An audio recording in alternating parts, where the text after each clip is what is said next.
Hello, good evening, नमस्कार। Evening जी के academy में आपका स्वागत है। आज हम कैलेंडर का टॉपिक स्टार्ट करेंगे। कैलेंडर का टॉपिक जो है ये दो सब्जेक्ट का टॉपिक है। ये आपका मैथ्स में भी आता है और ये रीजनिंग में भी आता है। तो बहुत बेसिक चीज़ें बताऊंगा आपको मैं, जीरो से आपको समझाऊंगा कैलेंडर के टॉपिक के बारे में। इसकी सारी डिटेल्स बताऊंगा, इसलिए वीडियो को पूरा देखिए। और अगर चैनल पर नए हों और अभी तक चैनल को सब्सक्राइब नहीं किया हो तो इसे सब्सक्राइब कर लीजिए। अगर आपको क्वेश्चन समझ आते हैं, आपको लगता है कि आपके लिए हेल्पफुल है, तो अपने दोस्तों के साथ फेसबुक, व्हाट्सएप, इंस्टाग्राम पे शेयर कीजिएगा। चलिए स्टार्ट करते हैं। इसमें जो इम्पोर्टेंट फैक्ट है पहले वो देखते हैं। क्वेश्चन सॉल्व करने से पहले ये जब क्लियर होंगे तो क्वेश्चन आपसे जो है आसानी से बनेंगे। तो एक वर्ष में 365 या 366 दिन या 12 महीने होते हैं, ठीक है। 366 दिन कब होंगे? जब वो लीप ईयर होगा, जिसमें फरवरी 29 की होगी, है ना। वर्ष दो प्रकार के होते हैं, ठीक है। एक साधारण वर्ष और एक लीप वर्ष।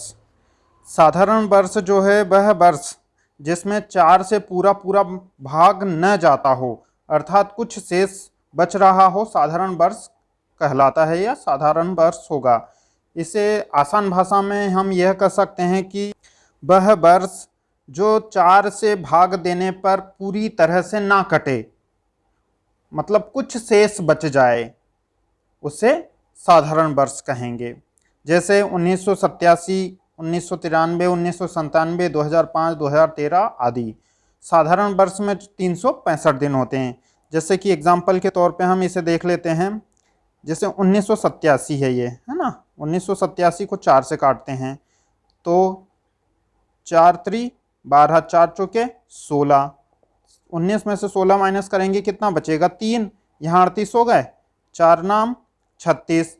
38 में से 36 माइनस करेंगे, 2 बचेगा। यहाँ 7 के आगे लिखेंगे तो कितना हो जाएगा? 27, ठीक है।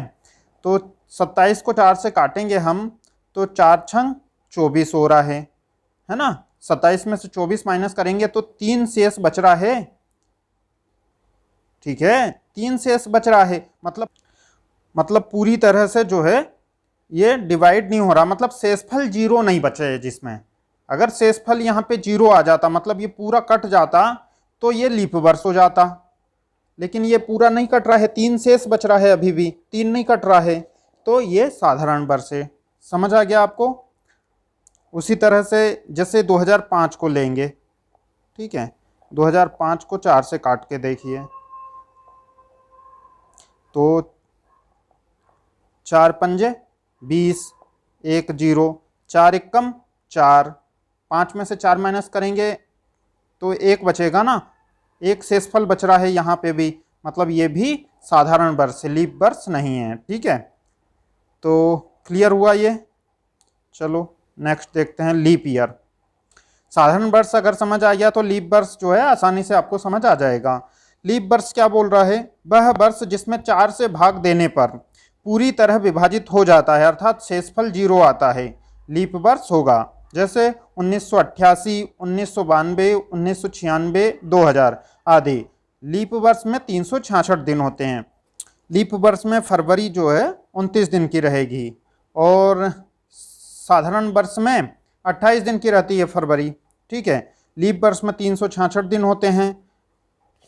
तो एग्जाम्पल के तौर पे इसे समझिएगा। जैसे 2000 को लेते हैं यहाँ लीप वर्ष है, तो हमने इसमें देखा है कि लीप वर्ष क्या होता कि जिसको 4 से भाग, जिस सन को या जिस वर्ष को 4 से भाग देने पर वह पूरी तरह विभाजित हो जाए, मतलब शेषफल कुछ भी ना बचे, 0 आ जाए लास्ट में, वह लीप वर्ष होगा। तो 2000 को देखते हैं, 4 से भाग देंगे तो 4 पंजे 20 और 2 0 2 0, मतलब ये पूरी तरह से डिवाइड हो गया 4 से, मतलब शेषफल कुछ नहीं बचा इसमें, है ना। शेष कुछ नहीं बचा, तो यह लीप वर्ष होगा। और समझिए, जैसे 1988 को ले लें। 1988 डिवाइड बाई 4, 4 से डिवाइड करेंगे 19 को तो 4 छंग 4 चौके 16, ठीक है। 19 में से 16 माइनस करेंगे, 3 बचेगा, यहाँ 38 हो जाएंगे। तो 4 नाम 36, 38 में से 36 माइनस करेंगे 2 बचेगा, 28 हो जाएंगे, है ना। 4 7 28, मतलब ये पूरी तरह से कट चुका है, मतलब इसमें शेषफल कुछ भी नहीं बच रहा है ना। इसी तरह से जैसे 1996 को ले लीजिए, ये आपको मैं समझाने के लिए बता रहा हूँ, क्योंकि ये जब समझ में आएगा तो आपसे कैलेंडर के क्वेश्चन बहुत आसानी से बनेंगे, ठीक है। तो देखिए 4 से अगर इसको हम काटेंगे 1996 को, तो 4 चौके 16, 19 में से 16 माइनस करेंगे 3 बचेगा, तो यहाँ 39 हो जाएगा, ठीक है। तो 4 नाम 36, 39 में से 36 माइनस करेंगे तो कितना बचेगा 3, 4 नाम 36, मतलब कि ये पूरा पूरा कट गया है, ठीक है। शेषफल कुछ नहीं बचा है, मतलब शेषफल 0 आ गया, तो यह होता है लीप वर्ष, ठीक है, क्लियर है। फिर है साधारण शताब्दी वर्ष, ठीक है। आपको लग रहा होगा कि कैलेंडर के क्वेश्चन में ये सब कहाँ से आ गए या क्या। जब तक ये क्लियर नहीं होंगे तब तक आपसे कैलेंडर के क्वेश्चन नहीं बनेंगे, गारंटी के साथ बोल रहा हूँ। तो ये बेसिक है, मतलब बेस क्लियर होना बहुत ज़रूरी है, ठीक है। तो चलिए क्या बोल रहा है, साधारण शताब्दी वर्ष 400 से भाग देने पर शेषफल कुछ बचता है, अर्थात 400 से पूरा पूरा भाग नहीं जाता, वह साधारण शताब्दी वर्ष होता है। जैसे 500, 1900, 2300 आदि। देखो कुछ नहीं है, जैसे साधारण वर्ष जो होता है उसको निकालने के लिए हम उस वर्ष में 4 से भाग देते हैं, और जब हमें साधारण शताब्दी वर्ष निकालना रहेगा तब हमें 4 की जगह 400 से भाग देना है बस। जैसे हमें 1900 का देखना है कि ये कौन सा शताब्दी वर्ष है, साधारण है कि लीप वर्ष है। देखो इधर 400 की 2 जीरो, 1900 की 2 जीरो काट दिया, यहाँ 4 बचा, ऊपर 19 बचा। 4 से 19 को अगर हम काटेंगे तो क्या होगा, 4 चौके 16, 3 बच रहा है, 3 बच रहा है ना, मतलब कि 3 बच गया, शेष बच गया, तो ये साधारण शताब्दी वर्ष हो गया। उसी तरह 500 को जैसे ले लो, 500 को 400 से भाग दोगे तो जैसे 0 नहीं भी काटोगे तो 400 एक कम 400 एक बार में गया, बाकी फिर 100 बच गया ना, 500 में 400 माइनस करेंगे 100 बच गया, तो मतलब कुछ बच रहा है ना। तो यह साधारण शताब्दी वर्ष होगा, ठीक है। फिर है आपका लीप शताब्दी वर्ष। लीप शताब्दी वर्ष, यह भी लीप वर्ष की तरह है, सेम टू सेम। लीप शताब्दी वर्ष में 400 से भाग देने पर शेषफल कुछ नहीं बचता हो, अर्थात 400 से पूरी तरह विभाजित हो जाए और शेष शून्य आता हो, तो वह लीप शताब्दी वर्ष होगा। जैसे 1200, 1600, 2000, 2400 आदि, ठीक है। तो जैसे कि हमने अभी देखा ऊपर साधारण शताब्दी वर्ष, वैसे ही लीप शताब्दी वर्ष है। इसमें भी 400 की से भाग देना है हमें, और यहाँ पे शेष कुछ बचना चाहिए। तो 400 की 2 जीरो से 2000 की 2 जीरो कट गई, 4 से इसको हम काटेंगे तो 4 पंजे 20, 5 बार में पूरी तरह से 20 कट गया, मतलब 400 पंजे 2000, 5 बार में पूरा पूरा कट गया, मतलब शेष कुछ नहीं बच रहा, तो यह लीप शताब्दी वर्ष होगा। जैसे 1600 को ले लो, डिवाइड बाई 400, 400 की 2 जीरो से इसको काट दो, 4 चौके 16, 4 बार में पूरा पूरा कट गया, शेषफल 0 आ गया ना, तो बस यह लीप शताब्दी वर्ष होगा, ठीक है। उम्मीद है आपको ये समझ आ रहा होगा, है ना। नेक्स्ट, बहुत इंपॉर्टेंट फैक्ट बताते जा रहा हूं ये मैं, ठीक है। किसी भी दिन में 7 जोड़ने या घटाने से वही दिन प्राप्त होता है। जैसे सोमवार में +7 करेंगे तो अगला सोमवार आ जाएगा, ठीक है, सोमवार ही आएगा। मान लीजिए कि 15 फरवरी, 15 फरवरी को रविवार था, है ना, 15 फरवरी को संडे था, और वो पूछ ले कि अगला संडे कब आएगा, तो 15 फरवरी को संडे था ना, +7 जोड़ देंगे हम, यानी इस संडे में +7 जोड़ देंगे, या फरवरी में 7 जोड़ेंगे, 15 7 कितना हो गया 22। तो अब जो संडे आएगा वो 22 फरवरी को आएगा, रविवार, ठीक है। अब पूछ ले कि इससे पहले 15 फरवरी से पहले कब था संडे या रविवार, तो 15 फरवरी में से -7 करेंगे तो कितना आ जाएगा 8, है ना। 8 फरवरी को क्या था, संडे था, ठीक है, क्लियर हुआ। अगला पॉइंट क्या बोलता है आपके लिए, साधारण वर्ष का पहला और अंतिम दिन समान होता है। ये बहुत इंपॉर्टेंट है, ठीक है। एग्जाम में कई बार ऐसे क्वेश्चन पूछ लेता है जिसमें कुछ भी नहीं, अगर आपको ये फैक्ट पता है तो आप सिर्फ क्वेश्चन को पढ़ के आंसर दे दोगे आधा सेकंड के अंदर। साधारण वर्ष का पहला और अंतिम दिन समान होता है। जैसे 1 जनवरी 1987 को रविवार है तो 31 दिसंबर को भी रविवार होगा। मतलब आपसे पूछ ले कि 1 जनवरी 1987 को रविवार था तो 31 दिसंबर को 1987 को कौन सा दिन रहा होगा, तो आप सीधा लिख सकते हो रविवार ही होगा। मतलब साधारण वर्ष जो सिंपल ईयर रहेगा, साधारण वर्ष, उसका पहला और साल का अंतिम दिन, साल का पहला दिन और उस साल का अंतिम दिन एक ही होगा, मतलब समान होगा, ठीक है। नेक्स्ट है लीप वर्ष में। लीप वर्ष में पहले दिन की तुलना में अंतिम दिन एक दिन बढ़ जाता है, ठीक है। लीप वर्ष में क्या रहेगा कि जैसे साधारण वर्ष में पहला और अंतिम दिन जो है, साल का पहला दिन और अंतिम दिन समान होगा, उसी तरह लीप वर्ष में साल का पहला दिन जो है उससे आखिरी दिन जो रहेगा साल का वो एक दिन बढ़ जाएगा लीप वर्ष में, क्योंकि इसमें फरवरी एक दिन बढ़ जाती है ना, 29 की हो जाती है लीप वर्ष में फरवरी, तो एक दिन एक्स्ट्रा बढ़ता है फरवरी का, इसलिए एक दिन बढ़ जाता है लीप वर्ष में, ठीक है। जैसे 1 जनवरी 2004 को रविवार था, ठीक है, 1 जनवरी 2004 को रविवार था तो 31 दिसंबर को रविवार प्लस एक दिन एक्स्ट्रा बढ़ेगा तो सोमवार होगा, ठीक है। क्लियर है इतना। चलिए एक और फैक्ट बताता हूँ।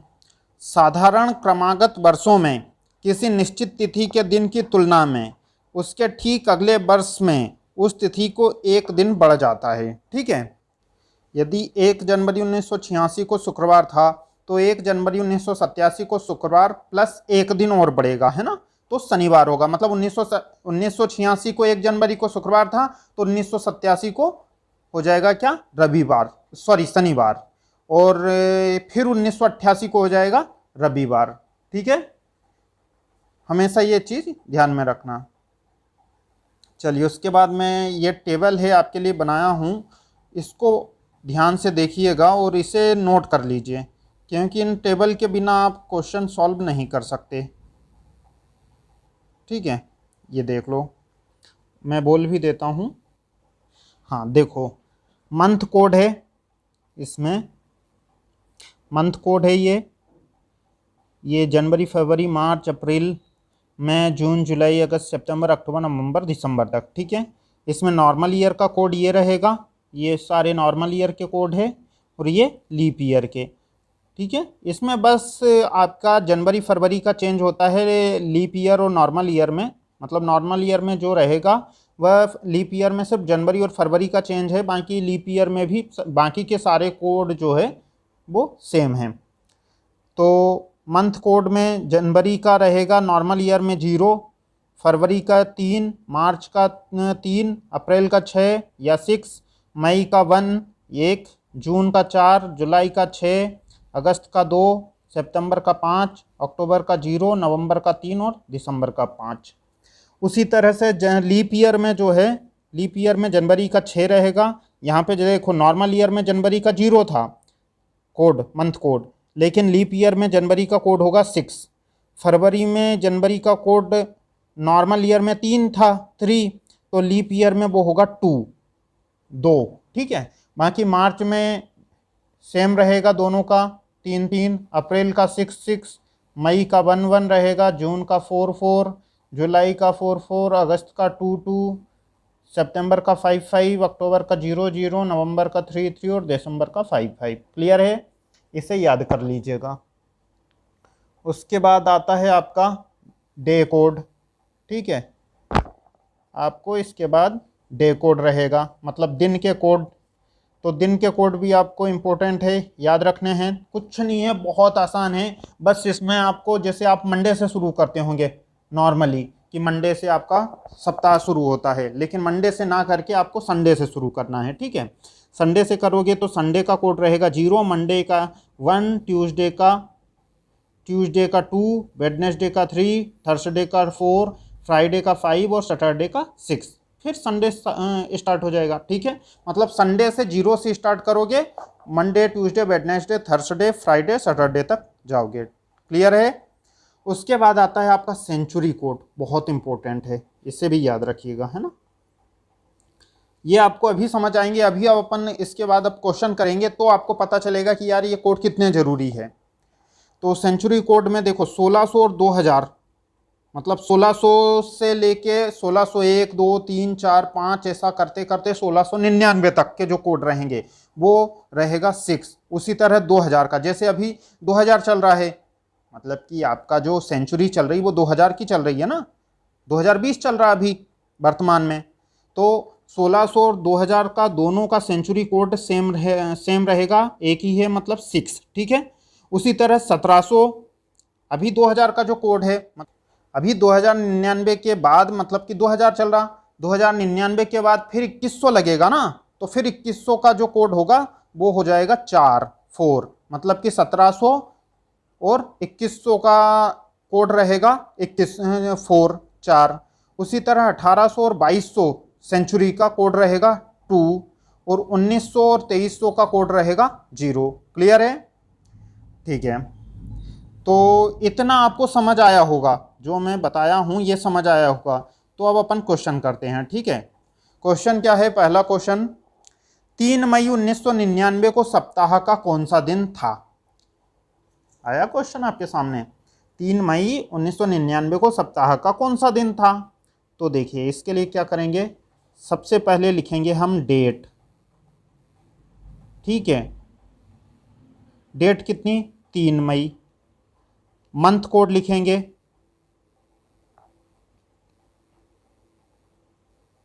मंथ कोड हम लिखेंगे, तो मंथ कोड कितना था हमारा, देखो किसका, मई का, तो मई का मंथ कोड कितना है, 1 है।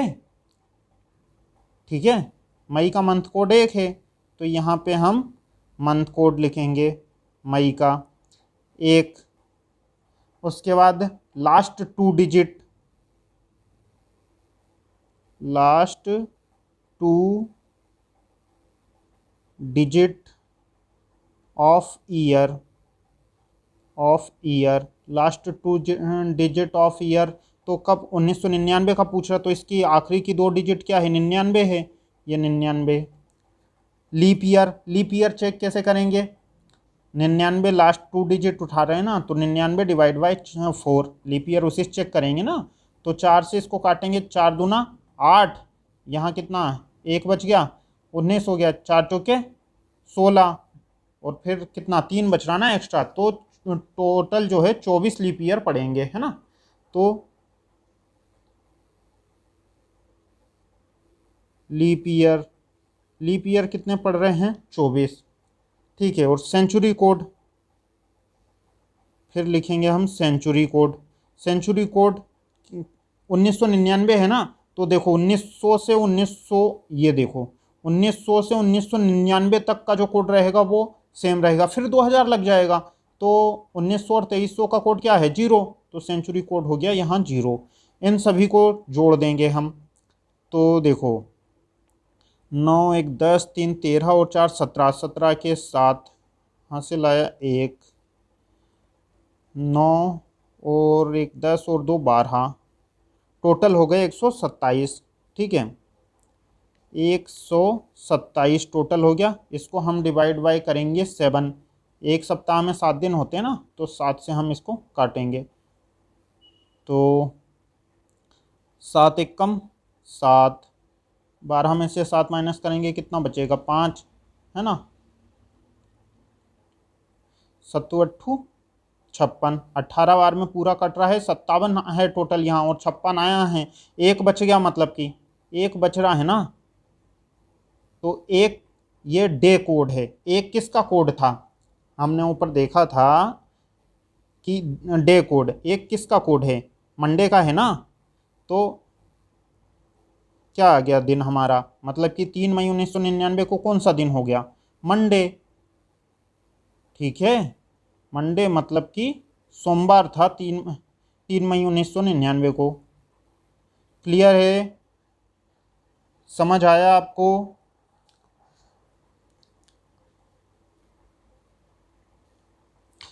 दूसरा क्वेश्चन, प्रथम स्वतंत्रता दिवस जो 15 अगस्त 1947 को मनाया गया कौन सा दिन था।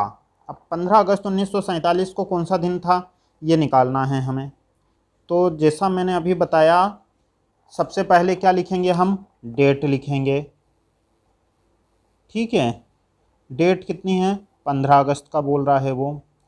उसके बाद मंथ कोड लिखेंगे, है ना।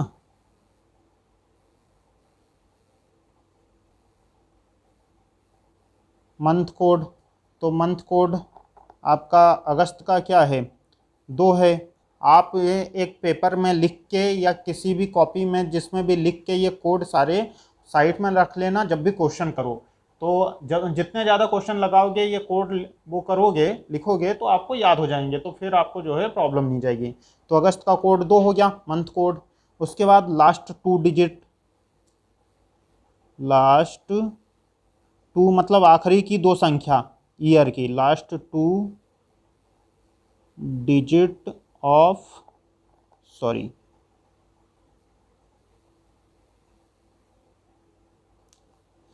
तो क्या हुआ था, लास्ट 2 डिजिट ऑफ ईयर, है ना। तो 47। फिर आपका लीप ईयर, इसमें लीप ईयर चेक करना पड़ेगा। लीप ईयर जो है आपका 47 है ना, 47/4 करोगे तो 4 एकम 4, 4 एकम 4, मतलब 7 में 4 माइनस करोगे 3 बच गया ना। 3 तो वो एक्स्ट्रा बचा उसको भूल जाओ, एक्स्ट्रा ईयर है वो, लेकिन 11 टोटल लीप ईयर इसमें पढ़ेंगे। ठीक है, तो 11 टोटल लीप ईयर पढ़ेंगे, तो 11 यहाँ। और century code, century code, century code मैंने अभी बताया था 1900 का क्या था, 0 था।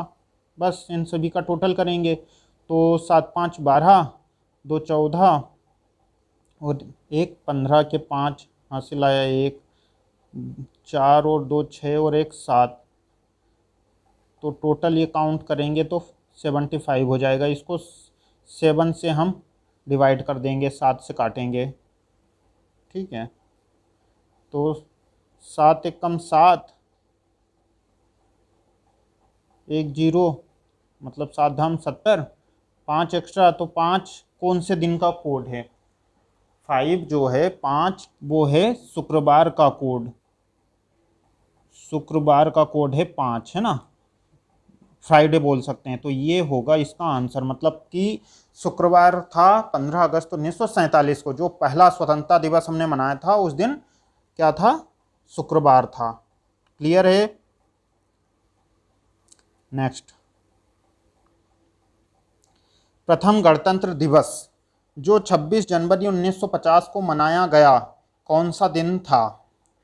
प्रथम गणतंत्र दिवस जो 26 जनवरी 1950 को मनाया गया कौन सा दिन था उस दिन। तो जैसा हम कर रहे हैं बहुत आसान है, ऐसा आप भी कर सकते हो, ट्राई करो। तो देखो, सबसे पहले तो डेट, डेट कितनी है 26। देखो अगर आपको क्लियर नहीं दिखाई दे तो आपके यूट्यूब की सेटिंग में जाना और वहाँ पे वीडियो क्वालिटी पे जाओगे तो वहाँ पे रिजोल्यूशन प्रिंट चेंज कर लेना। ठीक है, तो उससे साफ़ हो जाएगा। डेट के बाद मंथ कोड लिखते हैं हम, है ना। मंथ कोड जनवरी का ना, तो जनवरी का मंथ कोड क्या है, 0 है, जनवरी का मंथ कोड 0 है।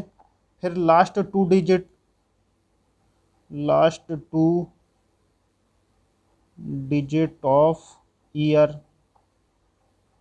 तो लास्ट 2 डिजिट कितनी है, 50 है ना।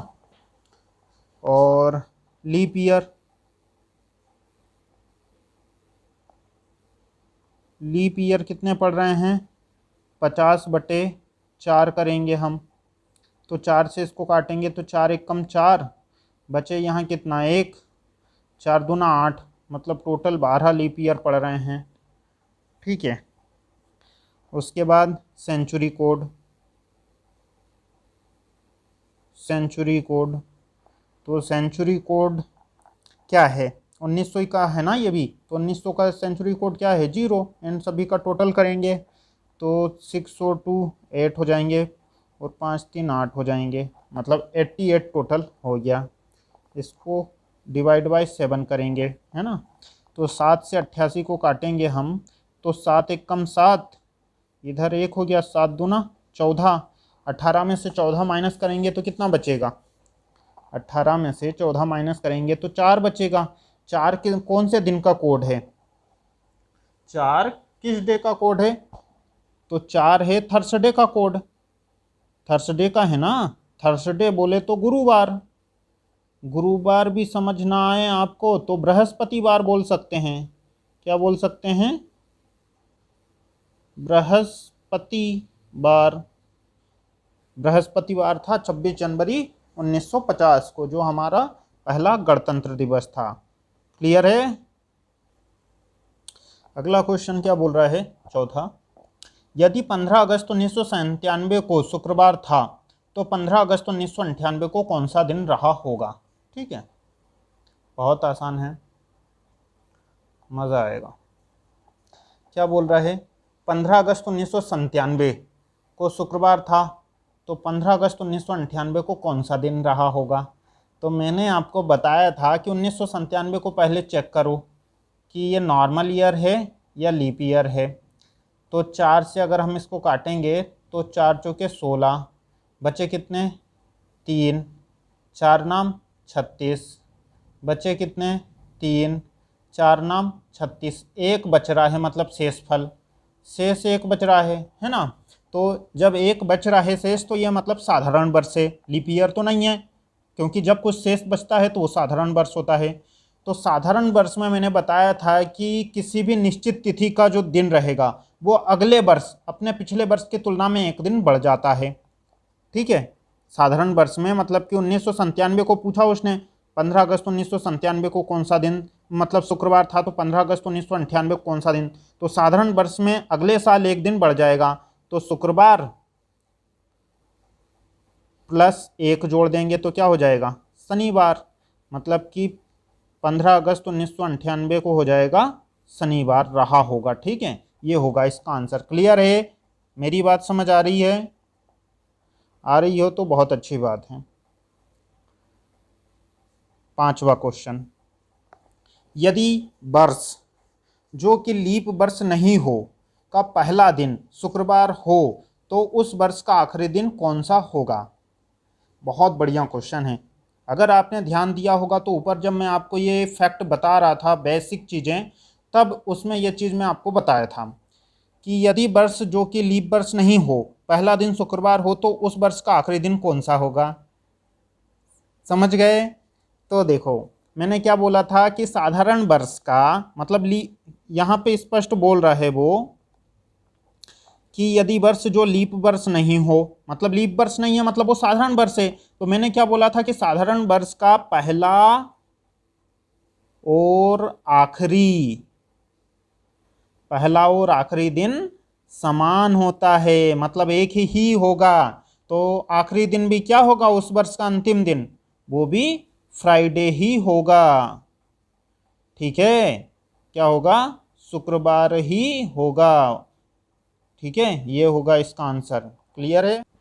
6वां क्वेश्चन, यदि 1 जनवरी 2003 को मंगलवार हो तो 31 दिसंबर 2003 को कौन सा दिन होगा। ठीक है, तो मुझे ये बताओ, मैंने अभी ऊपर अपन ने बहुत क्वेश्चन करना मतलब कि बहुत से क्वेश्चन भी किए हैं और समझाया भी हूँ कि 1 जनवरी 2003, पहले सबसे पहले चेक करो 2003 लीप ईयर है या सिंपल ईयर है, क्योंकि 4 से जब इसको डिवाइड करोगे 2003 को तो 4 पंजे 20, 0 और मतलब कट नहीं रहा है, 3 शेष बच रहा है, मतलब ये साधारण वर्ष है। 1 जनवरी 2003 को मंगलवार हो तो 31 दिसंबर 2003 को कौन सा दिन होगा। जस्ट ऊपर वाला क्वेश्चन किया अपन ने, जब साधारण वर्ष हो तो उसमें साल का पहला और अंतिम दिन समान होता है, तो 31 दिसंबर 2003 को भी क्या होगा, मंगलवार ही होगा ना। मंगलवार ही होगा। क्या होगा? ट्यूसडे ही होगा भैया। ये होगा इसका आंसर। ठीक है, वीडियो काफ़ी लंबा हो रहा है, तो इससे आगे के क्वेश्चन हम नेक्स्ट वीडियो में देखेंगे। अगर आपको ये चीज़ कैलेंडर का टॉपिक ये जितना मैंने बताया वो समझ आया है, तो आप जो है वीडियो को लाइक कर दो और चैनल को सब्सक्राइब कर लो। और सब्सक्राइब के बगल में जो बेल आइकन है उसे ज़रूर प्रेस कर लेना, क्योंकि जब भी मैं वीडियो डालूंगा तो आपके पास, जैसे ही आप नेट ऑन करोगे तो आपके पास मेरा सीधा नोटिफिकेशन पहुंच जाएगा।